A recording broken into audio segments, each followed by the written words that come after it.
eye on the what am I trying to say? Sorry. If you could keep an eye on the lobby, then let people in when they come in, that'd be brilliant. Thanks so much. Thank you. Right. Okay, I am going to share my slides.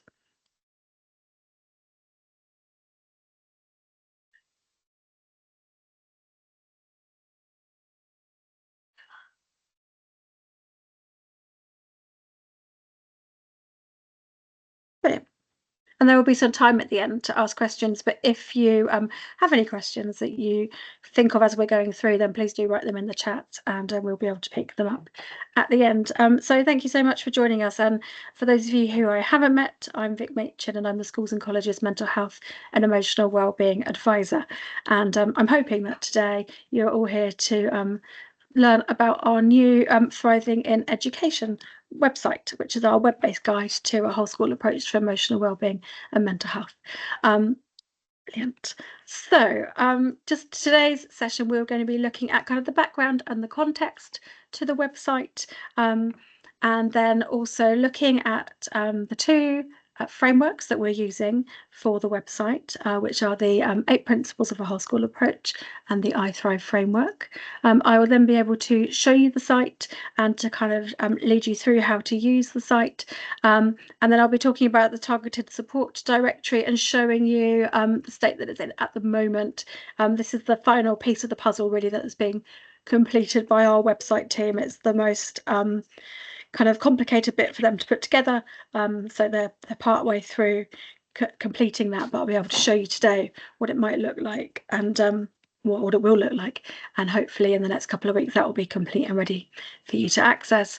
And then also I'll be talking about how you can contribute to the site into the future, and how you can send us your feedback, and then there'll be time for some questions at the end.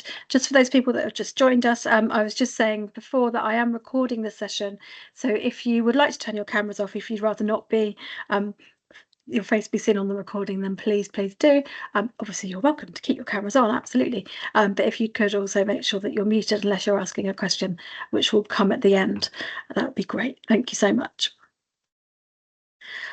So some of you know that I moved into this role, having moved across from Thoughtful, our mental health support teams in schools.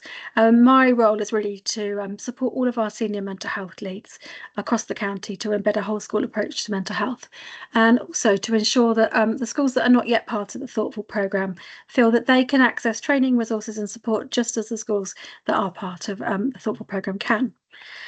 So when I first came into the role and I started speaking to our SMHLs about how they are going about embedding a whole school approach, I was hearing a lot of similar stories from schools about the fact that the offer around mental health for educational settings was really quite difficult to navigate. And you can see here some of the comments I had. So when I was talking about training, I was hearing from schools that they actually didn't know that training existed, and how could they find out about it? And the same kind of goes for resources as well. So some really key resources that have been produced by our colleagues, that actually when schools saw them, they were like, this is brilliant, we could have used this, but they didn't know that it was there or how to find it. People trying to navigate multiple websites around mental health, so the tools for schools, services for schools, the local offer, all of those just found it quite kind of spread out and bitty, really, and not, they wanted it all in one place. Some schools told us that they use Google, which is always problematic. We never quite know what we're being led to using Google, and that's also wasting schools' times, because then they're looking at websites and thinking, is this a good resource or is this not worth it? And then one of our colleagues told us that they were using a neighbouring local authorities guide to mental health and emotional wellbeing because it was there and it was easy to navigate. And then other kind of SMHLs telling us that they actually found it really helpful to talk to other SMHLs, so senior mental health leads, so that they found out about what was going on. And actually, whilst that is brilliant and definitely something that we do through our senior mental health lead networks, it does mean that if you haven't got those connections or you're not able to come to the networks, then you're not actually able to understand the full offer. So the idea was that the website would bring together everything that we offer around mental health and emotional well-being, and that our partner services offer as well, across West Sussex, so that you as colleagues in schools are much better able to navigate the offer available to you, and also better able to embed your own whole school approach to mental health and emotional well-being.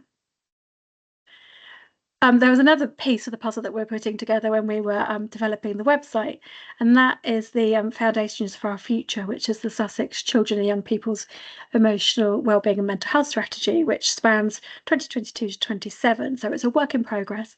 We're kind of partway through that now. So there's a clear role in this Sussex-wide strategy, and this strategy is put together by Sussex Health and Care, and the clear role that they found when they did the initial research into developing the strategy was there really does need to be a commitment to a whole school approach, and a commitment from us to supporting you to embed a whole school approach to mental health and emotional well-being. And also they highlighted a need for there to be improved communications about where to find support, how to access that support, and also to developing those preventative community-based support mechanisms across the county, so that our young people really are sure where they can get that help, how they can get that help, and the schools are really clear about how they can signpost to that help. The strategy also states that there's that clear commitment to ensuring that schools and colleges will be equipped to support the wellbeing of children and young people. So our website hopefully will be able to address that as well, and ensure that you are able to feel equipped as the years go on. And we know that the landscape around mental health is becoming a much fuller landscape. There's a lot more on offer. Some might say that there are more complicated issues, but as we will see a bit later on, actually a lot of our children, the majority of our children, are thriving. So it's about thinking about how can we support those children to thrive and continue to thrive. And again, in the actual actions from the Foundations for Our Future and the ways of working, you can see that one of the key action areas right there in the centre is developing this whole school approach, supporting you to create environments for positive mental health within your schools. And that makes it really, really clear that we need to be helping you to access all of the resources, support, training, etc., that are available to you. And as I said at the beginning, as it stood at the time we started developing the website, that wasn't exactly the case, because it was all the offer was all very spread out, and as schools were telling us, quite difficult to navigate. And finally, the strategy also makes a commitment to implementing the Thrive, sometimes known as the iThrive framework, which is, and I'll talk about more about this framework later on, but just to avoid any confusion, this is not the Thrive approach, which is around relational approaches to behaviour in schools, but it is an approach around shared decision making, which help children and young people to get the right kind of advice, help, or support they need at the right time and when they need it. Across Sussex, all of our services are committed to moving to the Thrive approach by 2027. And as you'll see a bit later on, it is a much more dynamic model of getting advice, help, and support than the current model, which is quite a tiered, very structured, almost inflexible approach to getting that support. So that's kind of the background to why we set the site up, and the kind of our response to the feedback we were getting from schools and colleges, and that Sussex-wide commitment to a whole school approach to mental health and wellbeing. So last year we set up a task and finish group, which helped us to think about what we wanted from the site. So the task and finish group had members from West Sussex, but also members from schools themselves, including a group of young people. Also had our colleagues from NHS and some of our partner services in the third sector as well. And in order to model the site, we decided to use two evidence-based frameworks. So firstly, this one, which hopefully lots of you are familiar with, and this is the 8 principles of a whole school approach to mental health and emotional wellbeing, which was originally developed by NHS England and has since been adopted by the Department for Education. So as I said, hopefully many of you are familiar already with the 8 areas and the 8 principles, but you can see in the centre there is that leadership and management are key to embedding a whole school approach to mental health, which is why when we talk to schools about the role of the senior mental health lead, we really encourage schools to ensure that the senior mental health lead is either a member of the senior leadership team at the school, or that they are able to impact on the senior leadership team, just to ensure that they really are embedding a whole school approach to mental health from the top down, really, within schools.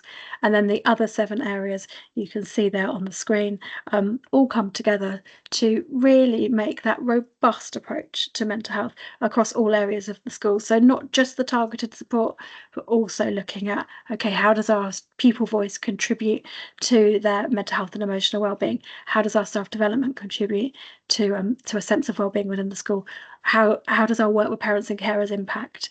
And so that's kind of one of the frameworks that forms the basis of the website. And then, as I've already touched on, the second framework that we are committed to using is the iThrive framework. And as I briefly mentioned before, this moves away from that tiered model of support. So at the moment, I'm sure we can all think of children or families that we've supported where you know that they need some support, and perhaps you make a referral and the referral comes back and says, oh no, they need to do early help input first. As professionals, I know that you know which of your families need an early help input and which of them actually probably don't. And we know that we lose a lot of families in that process. And also lots of families are not able to get the support when they need it. So they spend time on those lower rungs of that graduated approach. So they spend that time getting the early help where really they need to get to the tiers at the top more quickly. Whereas, as you'll see in a minute, the Thrive framework is actually a much more dynamic model whereby children and young people are able to move around the model much more fluidly. They are able to be part of the shared decision making, which helps them to think about, and their families to think about, whether this child needs just some advice at the moment, or whether actually this child needs some risk support, which means that we're all working together to hold the risk around their mental health and emotional well-being, or whether they need some kind of short-term support, or whether they need a more kind of intense period of support. But hopefully when the whole of all of our services in West Sussex move towards the Thrive framework by 2027, we will see a much more child-centred approach, really, to getting that support for all of our children in West Sussex. So I am in a moment going to show a video which explains how the model works in practice. But I just wanted to highlight at the centre of the model, and you'll see in a moment, is this yellow circle. And the yellow circle is our Thrive, as our thriving children. So it's really important for us all to remember that at any one time, 80% of children and young people are thriving. And that for the most part, the thriving children are the children that a whole school approach is really addressing. It's about helping our children to thrive, about helping them to continue to thrive, and giving them the resources to help them to thrive in the future. And so it's also really important to hold on to the concept of thriving when we're working with those children who might be sitting in that risk support section or the getting more help sections. Actually, there will be places in their lives, inevitably, where they are also thriving. And we need to help them to realise this. So yes, you might be going through this difficulty at the moment, but actually, you're thriving in perhaps your relationships with your friends, or perhaps you're thriving in your commitment to sport, or there will be areas where they are thriving. We need them to realise this, we need their families to realise this, so that we can capitalise on the areas where they are thriving, even if these are quite small, to help them to move back away from the advice, support, or to help they're getting, and back into that thriving area in the centre. So I'm now going to play the video so that you can see for yourselves exactly how the framework actually works in practice. Tanya, could you let me know if the sound doesn't come through? I'm hoping it will.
So hopefully, if you haven't seen that before, that really does give you a really good indication of how the framework works and how it will support our children and young people with their mental health and emotional well-being, particularly as we move in to the next phase of the Foundations for Our Future commitment, where all of our services are working towards the framework.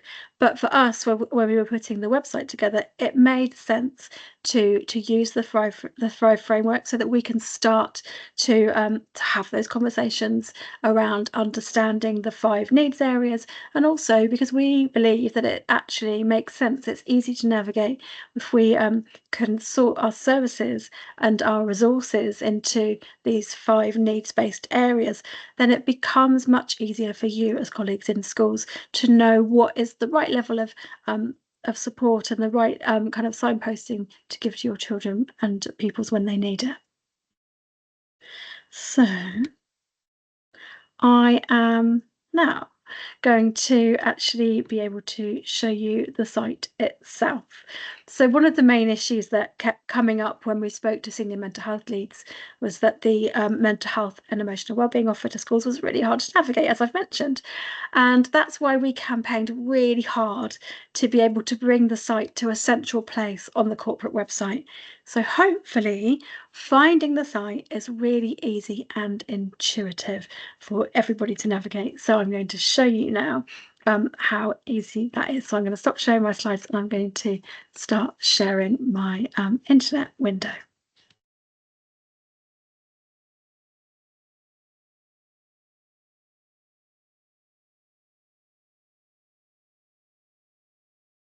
Right. I can no longer see anybody or see the chat. So Tanya, just unmute yourself if there are any issues, if people can't see the screen, and let me know. That would be great. Thank you. So as you can see, hopefully here we have the front page of our West Sussex website. Very simply, westsussex.gov.uk. And hopefully this is quite intuitive. You're going to come to Education, Children and Families. And then you can see here, if you come down to the bottom, we now have a tab which is Children's Mental Health and Emotional Wellbeing. Of course, we will also send out the link, but I just wanted to show you how easy it is to actually find it from the front corporate page. And you are then met with this page. Some of you might have already had a chance to look at it. Some bits of it have been live over the summer. It's also important at this point just to let you know there are some bits that our web team are just finalising.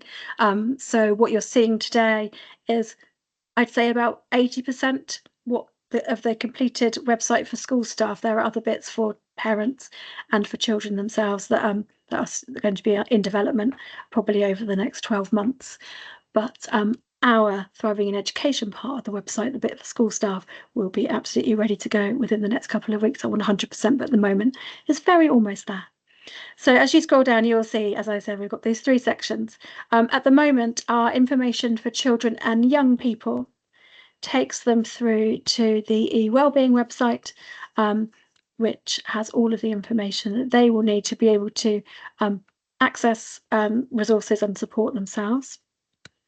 And then also we have our section for information for parents and carers, which at the moment leads them across to our family information service. We are hoping that in the coming 12 months, we'll be working with our partners in other services in West Sussex to kind of develop that area for parents and carers.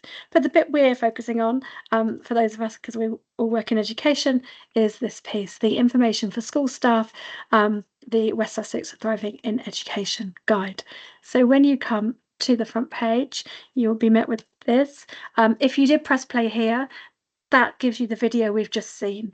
So that takes you through to the Thrive framework video. So if there are colleagues who you would like to show that to, it's hopefully really easy for them to find it on the website.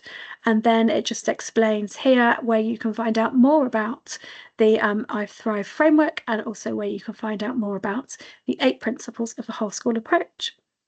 But the 8 principles make up the core content of our site. So you can see our 8 principles here. So we have got our leadership and management, ethos and environment, curriculum, teaching and learning, our pupil voice, are identifying need and monitoring impact, staff wellbeing and staff development, working with parents and carers, and our targeted support section. So all 8 of those areas. And then below that, we have the key mental health and emotional wellbeing guidance that the guide supports. So it supports you to fulfill the guidance around mental health and behaviour in schools. And there's a link straight through to that. It supports you to embed the responsibilities around mental health affecting attendance, and also keeping children safe in education, and also the Ofsted framework. And then right at the bottom of the page, we've got some additional pages. So the thoughtful pages, which have previously been on another part of the website, are now going to be brought into the Thriving in Education website. So for those of you who are in schools who are part of the Thoughtful programme, so our mental health support team programme, you now can find all of the information you need here as part of our website. And then also, this is one of the areas that is still being worked on. So our emotionally based school avoidance. At the moment, this takes you straight through to the information available on Services for Schools, but in time will be a fully kind of ready to go part of the website, fully accessible from this point. And then also our relational approaches to behaviour section, which for the moment talks mostly about our therapeutic thinking offer within West Sussex. So moving back up the page to those 8 areas of the whole school approach, I'm not going to go through every single one of these today, but I am going to show you what a sample area looks like. So I'm just going to go for ethos and environment. So ethos and environment. So this is kind of the framework for all of those. Well, I say all of them, for 7 of those 8 areas. So we start off with a brief description of what the environment and the ethos's role is in promoting a whole school approach to mental health. And then we've got a kind of checklist really of what you can do in schools to help children to thrive through your ethos and environment. And then that also links through to some key resources and guidance around that. And then we move on to the how to actually develop your ethos and environment areas. So it links through to quite a lot of the offer that is available to you as schools. And we'll be adding to this throughout time, but hopefully we've got most of the offer that is available to you that we recommend, and that is that quality assurance. So we've got, for example, the Rainbow Flag Award here. We've got the Ambitious About Autism website, the Anna Freud Mentally Healthy Schools Hub, which is, for those of you who haven't seen it, is a very extensive resource for schools. We've got obviously our Services for Schools website. I won't go through every single bit, but you can see here there are lots and lots of resources here to help you to really embed a whole school approach through ethos and environment. I think this one should say getting help rather than, oh no, they've repeated it. I need to let the website team know that, or have they? No, it's slightly different. I need to let them know there's a little bit of a repeat there. And also links through to some of our teams within West Sussex who do support that development of an ethos and environment. So our MTAS teams, our intensive planning team, our learning and behaviour advisory team, and the safeguarding education team. And then underneath that, we've got some additional reading and resources around creating a sense of belonging, around behaviour and mental health, and creating neurodivergent inclusive settings, and then also some additional reading and research for people that are really quite keen. What you can see here, which you might have already noticed is missing, is sharing of practice that we see in schools.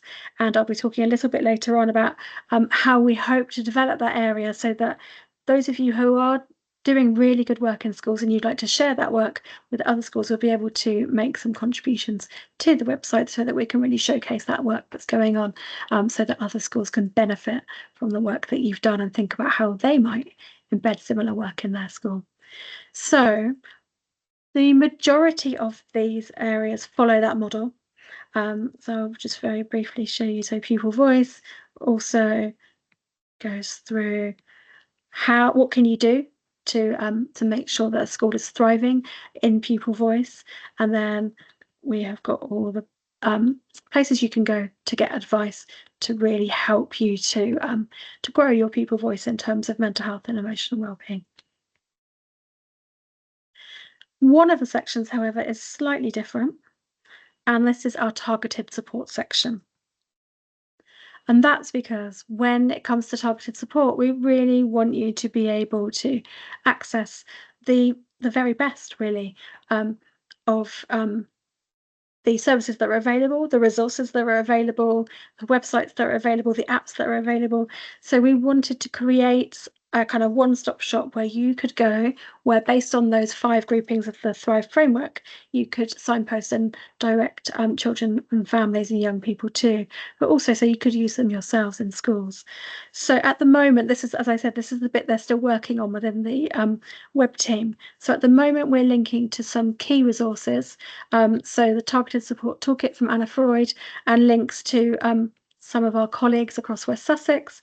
We've also got a quick link to the SPO referral, quick link to the Self-Harm Learning Toolkit and the NDP pathways, and also to our SEND and Inclusion toolkits. And then we've got also an explanation and links to all of the services that fall under SPOA. So the 4 main services, and then also the partner services. And this is just to help you. So there's a point on the SPOA form where it says, what would you like from this SPOA referral? And sometimes schools will get in contact with me and say, I'm not sure actually what service I do want.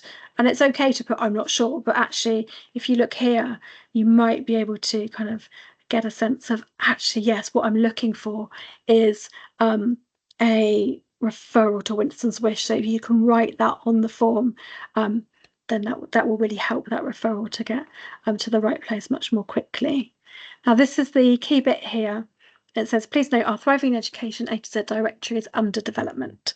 I am able to show you what it looks like at the moment, and it will be ready within the next 2 weeks. And this is going to be our real kind of key resource for you in terms of targeted support, because it is our A to Z directory. So I'm going to stop sharing this for a second, just so I can go back into finding the link. If you give me 1 second.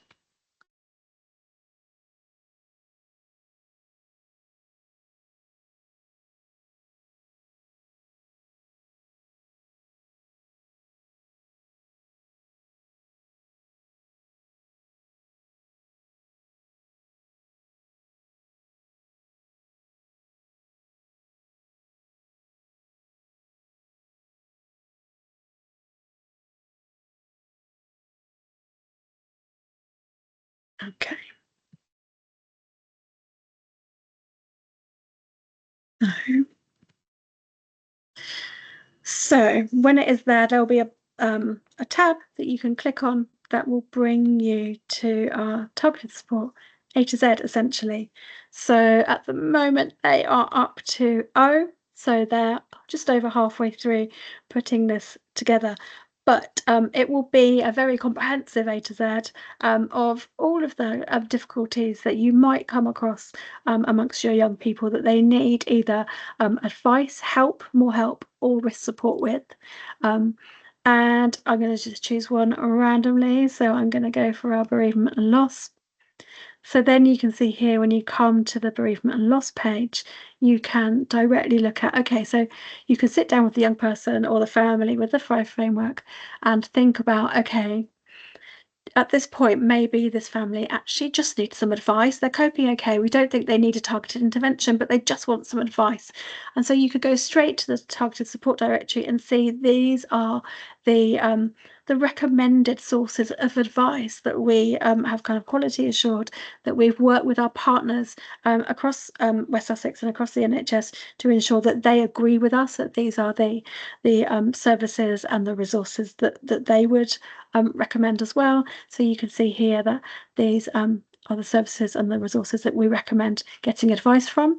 And then also perhaps actually together you decide that actually this young person does need some help. They do need that kind of 6 to 8 weeks evidence-based, really targeted help.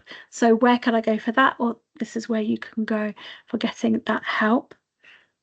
And then also moving on to more help and risk support. You can see there's some where the hyperlinks aren't quite there. It's because of the nuances of the website we're just trying to figure out. So, for example, the MAMA information is held on a PDF at the moment, but we haven't developed that PDF within mental health services, so within education, so it hasn't gone through our kind of accessibility. So I'm having to work with them to make sure that we can include that PDF or we can link to it in another way. But this is, as I say, mostly there actually, and they have all the content, they're just putting it together. It was a huge undertaking for them. The only other A to Z guide they've got at the moment is within recycling and waste at the moment. So that's the model that we've used. So again, if I just show you the gender identity one, so you might be sitting with a young person who actually they don't want to see anybody. They don't want to have some kind of face-to-face support or some ongoing support, but they just want some advice. Where would we recommend going? Where could they get help, more help, and where could they get risk support? And yeah, so that should all be ready. So this bit is the bit that's not live yet, but it will be live within the next couple of weeks. So when I saw this last week, they were up to, I think, eating difficulties. So you can see it's going through.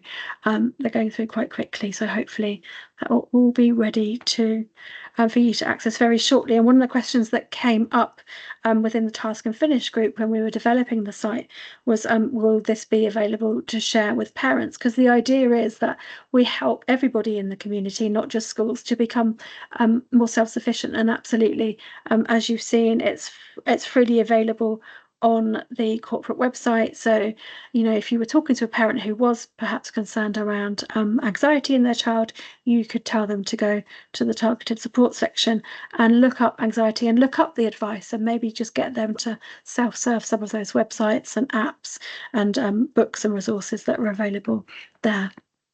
They may well come back to you with help navigating the site, or help making referrals if they fell into that getting help or getting more help section. But it does give a really clear place to signpost parents to, because the feedback we were getting from schools is that parents were Googling, and quite often parents don't have that knowledge and that professional knowledge, or perhaps if they're holding children who are having experiencing mental health difficulties, maybe they just don't have the kind of emotional capacity to judge for themselves what is a good resource and what's not a helpful resource. So actually here we have a really clear kind of directory of resources that we know are helpful. I'm just going to go back to my slides now.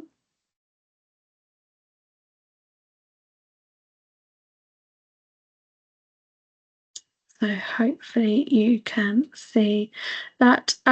One other thing that I wanted to kind of bring to your attention is that you saw the 8 principles of a whole school approach. There is the kind of is the broad framework for our site. And I've had schools say to us, but we actually want to do work in all of those areas, but it's such a big task. Where do we start? And what I would really recommend as a starting point, if that applies to you, is, and some of you may well have done this, particularly if you are part of the Thoughtful programme, is to use our whole school approach reflective tool. Now, our reflective tool is a really accessible and quite quick and simple way to look at the 8 areas, the 8 principles of the whole school approach, and identify where your strengths as a school lie, and then also where your areas for development might be. So it takes you through each of the 8 areas, and it breaks them all down into 4 simple questions, and then gives you a kind of readout of where you are. And that should be able to help you to think, okay, so for this school, you can see they're doing really well with their targeted support.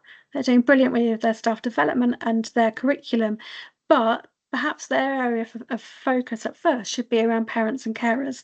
So once they've identified that, they can go back to the site and have a look at the parents and carers section, look at what we have identified as the things you need to do to be thriving in terms of working with parents and carers around mental health, and think about, okay, how can we start to embed these? How can we use the resources and the advice on the site to help us to further develop our work with parents and carers? Just to very briefly take you back into the site, just to show you where you can find the reflective tool if you haven't already accessed it. So hopefully you can see this.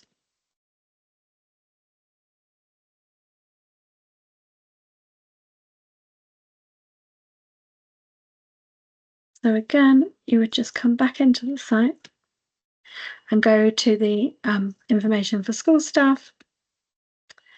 And then at the moment, the reflective tool is still sitting within our Thoughtful site, because that's where it historically had sat. It was a tool that was developed originally for Thoughtful. So if you came through then from those 8 principles to the identifying need and monitoring impact, you will find here the reflective tool.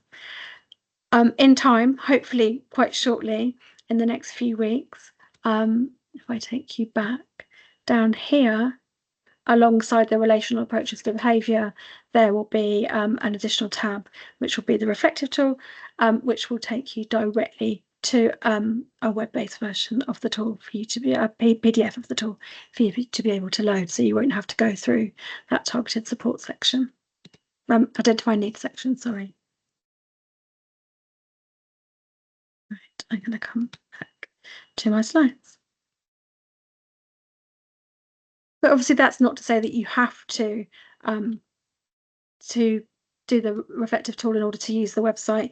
You may well be fully aware of the areas that you would like to concentrate on, or you might just want to use it to dip in and out of. It's entirely up to you how you use it, and we'd be really interested to know as time goes on how you are using the website, which is why we also are going to have a feedback section on there, which will link through to your voice and will enable you to give us very quick, simple feedback about how you're using the site, how you're finding the site, but also any work you would like to highlight for inclusion on the site. So the same feedback tool. So the feedback tool will have some compulsory questions around how you're finding the site and any kind of advice or recommendations you'd like to give us about the site. And then also we'll have an optional question around any work you'd like to share with us, anything that you would like, that you think, actually, we've done a really blooming good piece of work with parents and carers here, and we'd like to champion this piece of work, and we think it would be helpful for our parents and carers as well. For our other schools as well. There's going to be a piece on the feedback form where you can just put some basic details about that and your email address, and then somebody, so if you're part of the Thoughtful program, someone from Thoughtful will be able to follow that up with you when you have your termly meeting.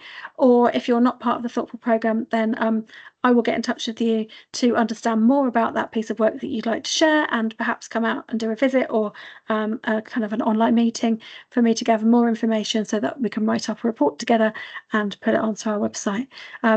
But really, the idea is that we want to continuously take your feedback about the site. We want you to be part of its evolution, and we want you to be able to contribute to it as it moves forward. We don't want it to be to become this kind of thing that just sits there and doesn't ever evolve or change. We really do want to respond to your needs and what you tell us that you want from the site. So I'm going to stop sharing now, and I'm going to turn to you guys and ask if you have any questions or comments that you would like to make.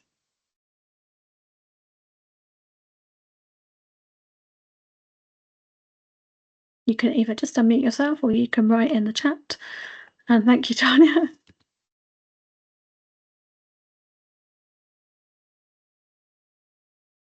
What I will do, actually, I will stop recording and people might feel more